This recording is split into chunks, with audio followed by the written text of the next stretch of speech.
Hey everybody, David again. Um, other night I read the first part of Aliens, Hippies, and Other Weirdness. Like I said, I'm going to go through and I'm going to read every one of them, upload a video. Now, the second story here is called Anniversary. And this one,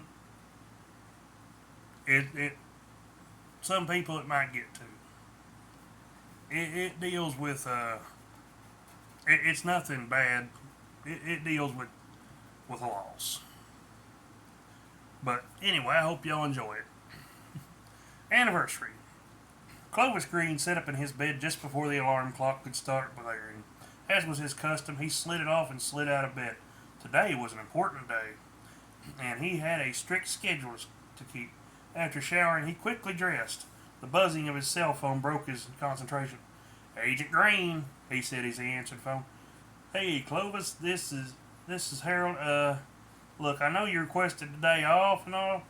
Clovis sighed and laid his head against the wall. "Harold, come on, man. It's my anniversary." Harold sounded apologetic. "I know, buddy, I know, but some tourists swear they saw a mermaid in the lake. I'm stuck in Sterling on that Google case. Claude has a meeting with the Woodland Council. Plus, please, man, I know you need a day off. I would send Quino, but both Carly and Winston are sick, and Daisy is shedding." Clovis sighed and shook his head. "Okay, man, but unless they're seducing sailors and sinking ships, I'm not getting involved. If I'm late for my date with Darlene, I'm going to be pissed," he said before hanging up. Clovis hurried and jumped in his truck. The sound of heavy metal music filled the air. He began banging his head in time with the music. He pulled into a parking lot next to the local lake. Julie was leaned against the truck talking to a pair of men. "I'm telling you, there was a mermaid out there. She grabbed our lure and cut the line," one of the men told her in an agitated tone. She looked surprised to see Clovis. "What are you doing here?" Clovis shook his head. "Long story. Now what's going on here?" he asked her. "There's a mermaid out there stealing people's lures," one of the men told him. Clovis sighed and pinched the bridge of his nose. "Okay, first of all, there are no mermaids in the lake. I mean, they live in salt water." The tourists looked at each other. "I like mythology," Clovis said quickly. "It's probably just a local in a costume. Look, Julie here runs a guided fishing service. What are you boys looking to do anyway?" He asked them with a smile. "Well, we wanted to do some bass fishing." The three of them soon settled into talking about bass fishing. Clovis paid Julie to take them on the so-called deluxe bass tour. "I guarantee you boys will have a hell of a time. There are some monster bass in the local creeks and spots that nobody else fishes. Also, just because you were inconvenienced," Clovis said, looking at his watch, "you guys tell Percy down at the motel you want to stay another few days. Tell him to send me the bill. Think of it as an apology for the antics of the locals." The men were more than agreeable with that. Once they were gone, Julie grabbed him by the arm. "Clovis, I can handle this. Why don't you get out of here?" Clovis looked at the lake and smiled. "Thanks, Julie, I owe you one," he said, jumping in his truck. His next stop was the newly opened cosplay cafe. A girl with white hair and cat-like ears greeted him. "Welcome back, master," she said with a bow. "Uncle Clovis," she said, and hugged him tightly.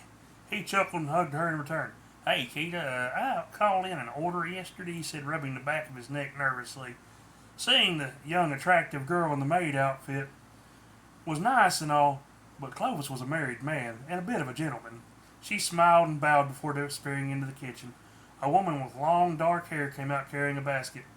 "Lucille!" Clovis said in surprise. The two of them shared a quick hug. "How's Keita working out?" he asked as he watched the girl in question serving a customer. Lucille smiled. "She's amazing. I wish I had 3 more like her." Then sadness filled her eyes. "Her birthday is next week." Clovis felt his chest tighten. "The same as Samantha's?" he asked quietly. Lucille nodded. "Yeah." Clovis took a deep breath and shook his head. I need to go." Thanks for the food," he said, forcing a smile and grabbing the basket. From the cafe, he drove to the local liquor store. There he bought a bottle of wine and a pair of cheap wine glasses. "Has it been a year already?" the cashier asked him. Clovis nodded but didn't say another word. Fuck, I forgot the tablecloth, he said aloud, yet pulling a U-turn in traffic. He pulled into the Dollar Shack and groaned. There were a pair of short men out in front of the store. It was Jimmy and George, the dwarves that lived in Purple Pines. And not short people, actual living a mind feud with dragons and elves, dwarves. What the hell are you two doing here? Jimmy asked him. Jimmy smiled broadly. And we're here for an interview. They need help in the warehouse. Clovis blinked and shook his head in surprise. You two are planning on getting jobs? He looked around in mock horror. God's above and below. The world is ending. George looked down at the ground in embarrassment. I told you we looked stupid, he mumbled. Clovis winced inwardly. After the cockatrice fighting incident, Jimmy had been trying to turn his life around. I'm sorry, guys. I was only joking. It's been one of those days. Just put me down as a reference. I'll put in a good word and see to it you get the job, he said with a smile. They thanked him, and 10 minutes later he pulled onto a long gravel road. The trees curved inward like fingers. Clovis shuddered at the thought. He parked and hurried to the spot overlooking the lake. A man in a dark suit was waiting for him. I was beginning to worry, he said in a soft voice. Clovis fervently apologized. Well, go on. No need to keep them waiting. Sorry if I'm late. It's been a hell of a day, he said as he spread the cheap tablecloth.